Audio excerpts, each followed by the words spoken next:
Olá, caríssimos irmãos e irmãs, sejam bem-vindos novamente a mais um áudio deste canal, neste sábado, dia 23 de novembro, nossa, já ia falar setembro, olha, 23 de novembro de 2019, 33ª semana do Tempo Comum. A cor litúrgica hoje vai ser a verde, né? E vamos, bom, inicialmente teve uma notícia aí muito ruim que aconteceu aí na noite de ontem para hoje, que é o falecimento daquele apresentador, o senhor Augusto Liberato, ou conhecido como Gugu, né?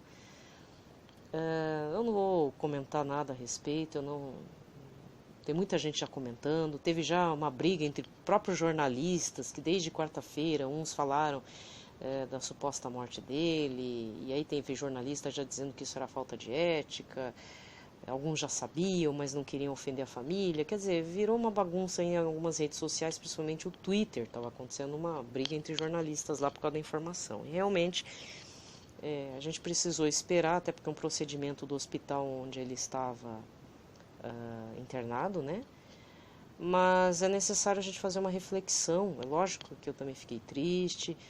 O Gugu fez parte da minha infância, adolescência, nas TVs, né? Isso choca.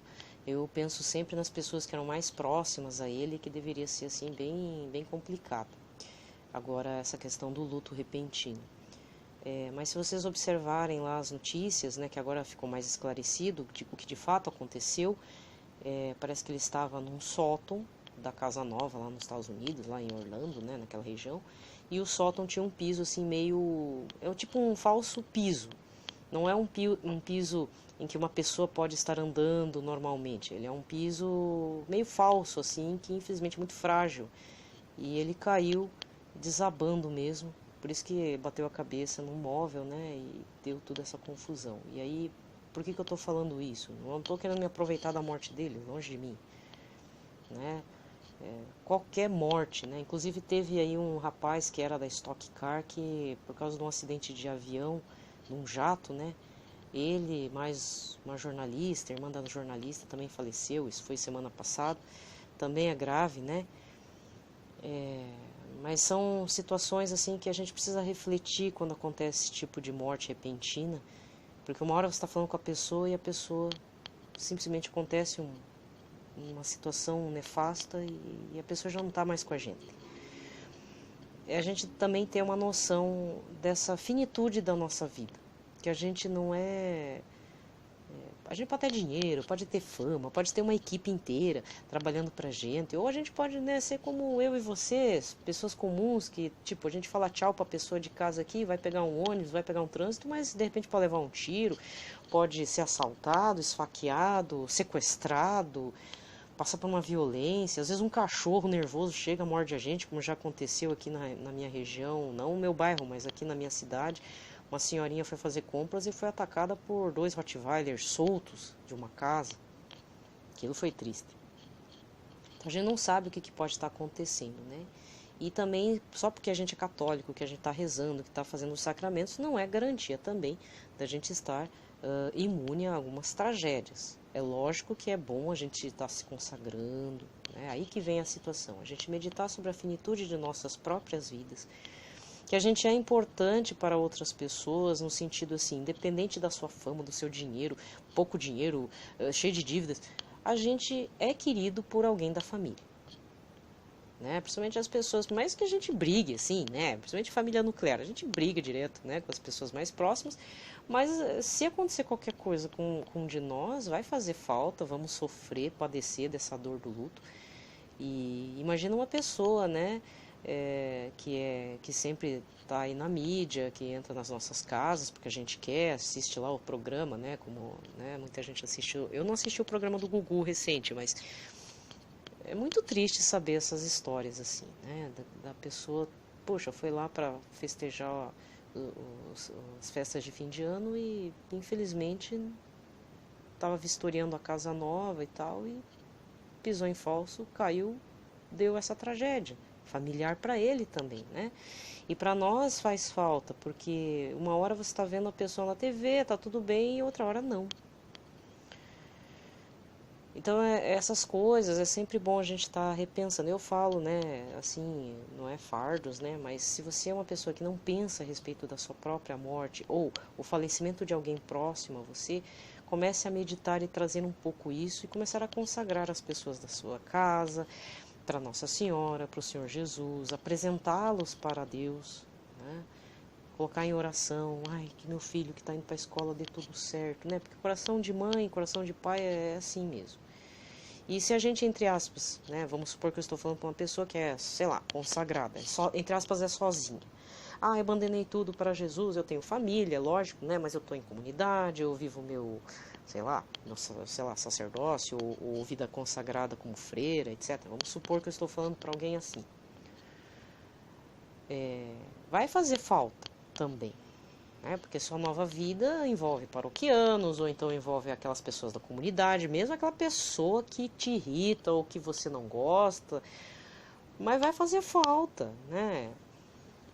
Entendeu? Tem inimigo da gente que quer ver a gente comendo capim pela raiz, né? Mas no fundo, pra ser bem franco, o inimigo da gente não quer que a gente morra, quer que a gente fique aí lambendo o chão com a língua, sabe? Quer que a gente sofra os desafetos da gente, né? Mas no fundo, até aquele inimigo faz falta, sabia? Aquela pessoa que a gente não gosta, ou talvez alguém torça para que você desapareça da face da terra, mas no fundo faz falta, né? Então a gente precisa cuidar bastante. Existem alguns canais agora aqui do YouTube que estão fazendo relatos da Beata Maria Sima, que fazia contato. Então, veja bem, é beata, tá? Né? Então é conhecida da Igreja Católica e tudo. E os escritos dela envolvem pessoas, né? Almas do purgatório. E ela meio que faz entrevista com essas almas, perguntando o que aconteceu com você. E essas almas pediam orações para Maria Sima. Ela, né, já é falecida. Existe, parece que um escrito, que eu não sei qual que é a editora que publica, ou se está em português, também não sei. Mas de qualquer forma, alguns canais do YouTube têm disponibilizado alguns excertos, assim, é bem interessante esses relatos. E um deles é a respeito de uma moça que parece que sofreu um acidente de moto. E tem gente que fala, né, puxa, sofreu uma tragédia, então Deus quis assim, Deus levou. Só que essa alma meio que fala que não foi bem assim, foi por uma imprudência dela. Ela não precisava ter ido com moto ou alguma coisa assim. E que ela, se ela tivesse sido mais prudente com ela mesma, ela poderia ter vivido mais 30 anos além do acidente. Então é preciso tomar muitos cuidados, sabe? Não dá para dizer também que Deus levou, sabe? Principalmente essas tragédias assim de morte repentina, de situações assim muito drásticas, né? Então eu falo por uma experiência própria. Sempre ore pelos seus familiares, pessoas que você gosta, pessoas que você não gosta, né? Sempre é bom apresentá-las, consagrá-las, né, a Jesus, Sagrado Coração, pedindo proteção. Porque por mais que a gente tenha um certo ódiozinho no coração por alguém, né, ou que alguém tenha um ódiozinho pela gente também, no fundo, ninguém quer ver a pessoa morrer. Só se for bem psicopata, né? Mas como a taxa de psicopatia deve ser pequena, né, no planeta, eu creio. Então, no fundo, a gente tem esses ódiozinhos, mas é preciso estar sempre rezando, né, por todas as situações. É muito triste, né? Todo mundo foi pego de surpresa. Teve apresentador chorando também pela morte do Gugu. Foi bem triste mesmo, porque dá pra ver que a pessoa não brigava por audiência, né? Todo mundo teve um respeito bem grande também quando noticiaram. Essa é uma perda para a mídia, né? Mas isso nos cabe lembrar, como pobres mortais, a finitude da nossa vida. É sempre bom a gente estar pensando na nossa própria morte, não como uma forma depressiva, uma forma mais madura mesmo, no sentido, puxa, será que eu vou fazer falta?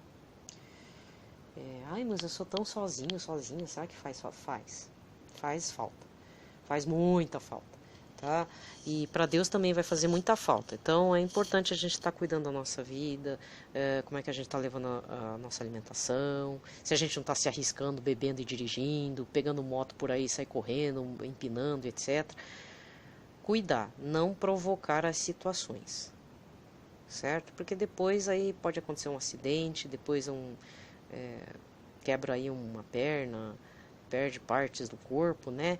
Aí tem que lidar com isso também, é um outro desafio, mas é sempre, mais importante é estar vivo, né? Mas de qualquer forma é sempre importante ver sobre isso. Bem, fiz um longo preâmbulo, né, a respeito, mas já que estamos dando a pitaco da vez, né? Antes que alguém fale, tá já querendo fazer visibilidade através da morte do Gugu, né? Mas é que eu fiquei pensando na minha própria finitude pessoal. Pensei, nossa, eu ando por aí, vou para tudo que é lado, pego o ônibus, ando na calçada, às vezes a gente sobe aí nas escadas da vida, né? Sabe? Fora mais situações que a gente ouve de outras pessoas que acontecem aí, que graças a Deus estão tão bem, né? Mas a gente fica preocupado, né? Aí fica lá falando para as pessoas, não suba naquela escada, não faça tal coisa, cuidado com o fogão, desliga isso, né? Desliga o ferro de passar, vai mexer com um bujão de gás, né? Qualquer coisa já é motivo, já dá umas neuras. Mas é importante a gente também ter o cuidado com as pessoas, né? Principalmente as mais próximas, e a gente rezar por elas, né? Portanto, a gente vai fazer falta para alguém, como essa outra pessoa que mora com a gente, convive com a gente, vai fazer falta. É isso que eu queria falar. Mas o Gugu também vai fazer falta. É bem complicado. Bem, outra coisa que eu vou deixar claro, o Papa já chegou no Japão, né? Ele já está na anunciatura lá no Japão. Então vamos rezar para ele, porque o Japão é um país em que tem pouquíssimos católicos.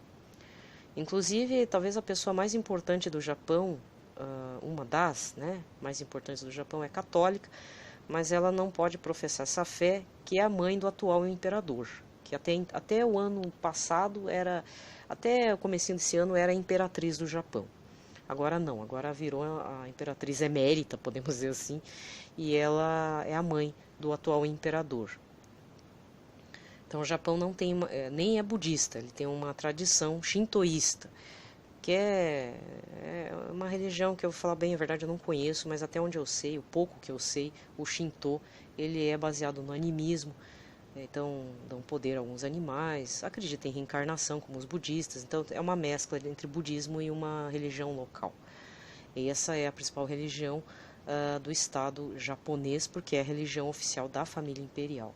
Com a exceção, é lógico, como eu falei, da mãe do atual imperador, que esqueci o nome da imperatriz, uma senhorinha bem simpática, e que na época do casamento com o pai do imperador deu problema, porque acharam que ela queria converter o imperador, né?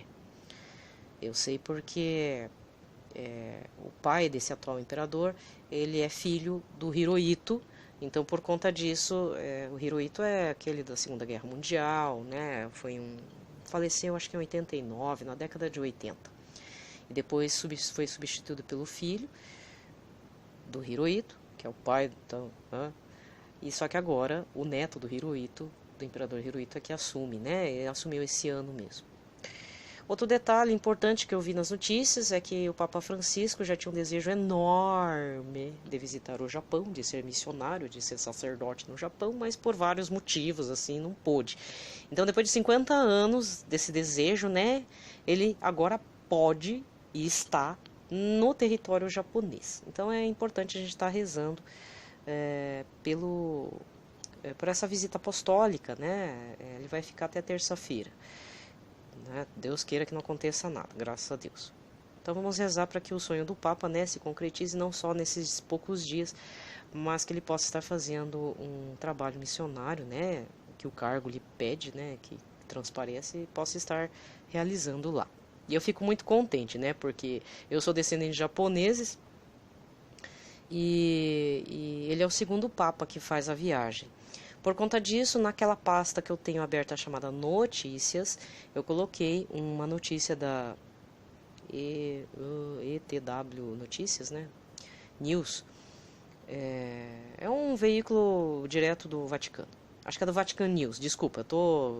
São vários canais de notícia católico que eu acompanho e eu sempre confundo a Vatican News com a ETW ETW News, que é americano. Mas enfim, eu coloquei lá uns fazendo memória da visita de São João Paulo II no território japonês, tá? E sem contar também, né, cá entre nós, Papa Francisco, pela idade que ele tem, ele deve ter vivenciado quando criança o período da guerra e pós-guerra, né? Então, por isso que o Papa Francisco também faz questão de visitar as cidades de Hiroshima e Nagasaki, onde a bomba nuclear estourou, né? E sem contar, se você não sabia, Hiroshima, principalmente Hiroshima, se não me engano, era uma cidade, naquela época do período da Segunda Guerra, era onde havia mais católicos japoneses. Então eu prefiro até nem entrar muito na questão de meditação, sabe? É melhor nem pensar muito, né? Porque poderia ter sido em Tóquio, tem várias outras cidades mais importantes lá no Japão. Tá? Por que uma cidade onde residia mais católicos levou uma bomba atômica nuclear, né? Então fica meio esquisito isso. Então existem dois motivos essa viagem aí do Papa. Primeiro, essa questão da bomba, né, que caiu lá, que ele vai no memorial, vai provavelmente fazer missa, alguma coisa. E fora que lá é uma região de predomínio de cristãos japoneses desde o tempo do São Francisco Xavier. Ele era um território que foi visitado por missionários católicos já de muito tempo. Pronto, já dei o pitaco, fiquem vocês com as considerações que vocês quiserem, né? Só por favor não falem mal do Papa Francisco, pelo amor de Deus, que isso não é pecado, tá? Então, ontem eu esqueci, vamos fazer o sinal da nossa fé, né? Pelo sinal da Santa Cruz, livrai-nos Deus Nosso Senhor de todos os nossos inimigos. Em nome do Pai, do Filho e do Espírito Santo. Amém. A primeira leitura de hoje está no primeiro livro dos Macabeus, capítulo 6, versículos de 1 a 13. Naqueles dias, o rei Antíoco estava percorrendo as províncias mais altas do seu império quando ouviu dizer que Elimaida, na Pérsia, era uma cidade célebre por suas riquezas, sua prata e ouro, e que seu templo era fabulosamente rico, contendo véus, tecidos de ouro e couraças e armas ali deixadas por Alexandre, filho de Filipe, rei da Macedônia, que fora o primeiro a reinar entre os gregos. Antíoco marchou para lá e tentou apoderar-se da cidade para saqueá-la, mas não o conseguiu, pois seus habitantes haviam tomado conhecimento do seu plano, e levantaram-se em guerra contra ele. Obrigado a fugir, Antíoco afastou-se acabrunhado e voltou para a Babilônia. Estava ali na Pérsia quando vieram comunicar-lhe a derrota das tropas enviadas contra a Judéia. O próprio Lísias, tendo sido o primeiro a partir de lá à frente de poderoso exército, tinha sido posto em fuga. E os judeus tinham se reforçado em armas e soldados graças aos abundantes despojos que tomaram dos exércitos vencidos. Além disso, tinham derrubado a abominação que ele havia construído sobre o altar de Jerusalém, e tinham cercado o templo com altos muros e ainda fortificado Bet-sur, uma das cidades do rei. Ouvindo as notícias, o rei ficou espantado e muito agitado. Caiu de cama e adoeceu de tristeza, pois as coisas não tinham acontecido segundo o que ele esperava. Ficou assim por muitos dias, recaindo sempre de novo numa profunda melancolia e sentiu que ia morrer. Chamou então todos os amigos e disse: O sono fugiu de meus olhos e meu coração desfalece de angústia. Eu disse a mim mesmo: a que grau de aflição cheguei e em que ondas enormes me debato.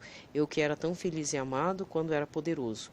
Lembro-me agora das iniquidades que pratiquei em Jerusalém. Apoderei-me de todos os objetos de prata e ouro que lá se encontravam e mandei exterminar sem motivo os habitantes de Judá. Reconheço que é por causa disso que essas desgraças me atingiram e com profunda angústia vou morrer em terra estrangeira. Palavra do Senhor. Quer dizer, não sou eu vou fazer uma observação. O rei Alexandre, filho de Filipe da Macedônia, ele é um personagem histórico muito importante. Então, quem gosta de história antiga, existe uma biografia de Alexandre o Grande por uma historiadora francesa chamada Claude Monet. É muito importante estar estudando, né? Porque é uma forma de entender o que está escrito no livro de Macabeus. Quem gosta, né, de história antiga, pré-clássica, depois clássica, né, que quando já chamamos de pré-clássica e clássica, envolve Grécia e Roma. Mas aí, nesse caso, envolve a parte grega, né? Então é importante entender o contexto e quem foi esse personagem que é citado em Macabeus. Sem contar também que outro livro que eu posso indicar é o Histórias, do Heródoto, só que tem que ter assim, uma paciência enorme para ler aquilo. Mas é importante porque ele foi escrito, o livro do Heródoto foi escrito mais ou menos lá por volta do século V a.C., que nós chamamos de século de ouro, do período grego. Então foi no período do governo de Péricles, não do cantor, tá? Péricles, né, a parte que governava a região de Atenas e tal, e onde que saiu o livro a obra, não é nem o livro, saiu a obra do Heródoto, e que você encontra aí nas livrarias. Mas é necessário ter muita paciência, tá, para ler ele, porque é um pouco indigesto assim de início. Mas depois você acaba pegando o ritmo da leitura e você vai verificar que ele vai falando alguns costumes da região babilônica, então sobre a questão de adoração aos deuses que se faziam e que depois no Antigo Testamento você vai ver que tem uma correlação, porque que na lei de Deus o Senhor Todo-Poderoso tinha pavor dos costumes dos pagãos, principalmente na parte religiosa que envolvia a queima de crianças, né? Oferecimento de crianças pequenas ao fogo lá pro Deus deles lá, Baal, não sei, e também a prostituição sagrada que acontecia nessas regiões, nos templos lá dedicados, acho que à deusa Ishtar, tá? Então isso ocorre muito, esses relatos existem no livro do Heródoto, Histórias, né? E sem contar que se você quer saber sobre as histórias do judeu, nada melhor do que o livro de Joséfo, né, que é esse título mesmo, História dos Judeus. Eu com essa minha parte de história, né, eu tive que dar o pitaco também sobre livros, né. Então, se você quiser saber quem que é Alexandre o Grande, tentar recordar, ele faz parte da história, cai no Enem também, nos vestibulares, né. É importante saber quem que é Alexandre. Ele foi considerado um dos conquistadores, que é o homem que avançou em terras onde nenhum homem teria atingido. Ele parou na Índia, mas provavelmente com o ímpeto dele ele ia parar na China. Só que, enfim, tem um filme, né? Quem conhece mais ou menos um pouco de história antiga vai entender que o homem queria conquistar tudo, né? Ele avançou até demais por conta. Mas ele foi conquistando, até que infelizmente morreu, e não se sabe se foi porque os colegas generais dele o mataram ou se ele pegou uma doença aí no meio do caminho, né? Mas foi o imperador, foi o líder, um líder conquistador da época que chegou onde nenhum homem tinha chegado, tá? Vale a pena saber também a história do Alexandre o Grande. Bem, chega de pitaco. Então vamos para o responsório. Salmo 9a, com o refrão: Cantarei de alegrias ao Senhor, pois me livrastes. Cantarei de alegria ao Senhor, pois me livrastes. Senhor, de coração vos darei graças, às vossas maravilhas cantarei. Em vós exultarei de alegria, cantarei ao vosso nome, Deus Altíssimo. Cantarei de alegria ao Senhor, pois me livrastes. Voltaram para trás meus inimigos, perante vossa face pereceram. Repreendestes as nações e os maus perdestes, apagastes o seu nome para sempre. Cantarei de alegria ao Senhor, pois me livrastes. Os maus caíram no buraco que cavaram, nos próprios laços foram presos os seus pés. Mas o pobre não será sempre esquecido, nem é vã a esperança dos humildes. Cantarei de alegria ao Senhor, pois me livrastes. Cantarei de alegria ao Senhor, pois me livrastes. O evangelho de hoje está em Lucas 20, capítulo 27 a 40. Naquele tempo aproximaram-se de Jesus alguns saduceus que negam a ressurreição. E lhe perguntaram: Mestre, Moisés deixou-nos escrito: se alguém tiver um irmão casado e este morrer sem filhos, deve casar-se com a viúva a fim de garantir a descendência para o seu irmão. Ora, havia 7 irmãos. O primeiro casou e morreu sem deixar filhos. Também o segundo e o terceiro se casaram com a viúva. E assim os 7, todos morreram sem deixar filhos. Por fim morreu também a mulher. Na ressurreição ela será a esposa de quem? Todos os 7 estiveram casados com ela. E Jesus respondeu aos saduceus: Nesta vida os homens e as mulheres casam-se, mas os que forem julgados dignos da ressurreição dos mortos e de participar da vida futura, nem eles se casam, nem elas se dão em casamento. E já não poderão morrer, pois serão iguais aos anjos, serão filhos de Deus, porque ressuscitaram. Que os mortos ressuscitam, Moisés também os indicou na passagem da sarça, quando chama o Senhor o Deus de Abrão, o Deus de Isaque e o Deus de Jacó. Deus não é Deus dos mortos, mas dos vivos, pois todos vivem para ele. Alguns doutores da lei disseram a Jesus: Mestre, tu falaste muito bem. E ninguém mais tinha coragem de perguntar coisa alguma a Jesus. Palavra da salvação. Bem, aqui termina a liturgia da palavra e tudo que eu tinha que falar eu já falei no começo e no fim da primeira leitura, né, fazendo indicação de livros. Então eu desejo a todos um ótimo sábado, né? Estamos aqui no fim de semana, já vai entrar domingo. Não esqueça que amanhã é dia de missa. Não adianta dizer que vai na novena da quarta-feira, faz missa diária de segunda a sábado e deixa o domingo. Vá sempre ao domingo, né? Domingo é o dia do Senhor.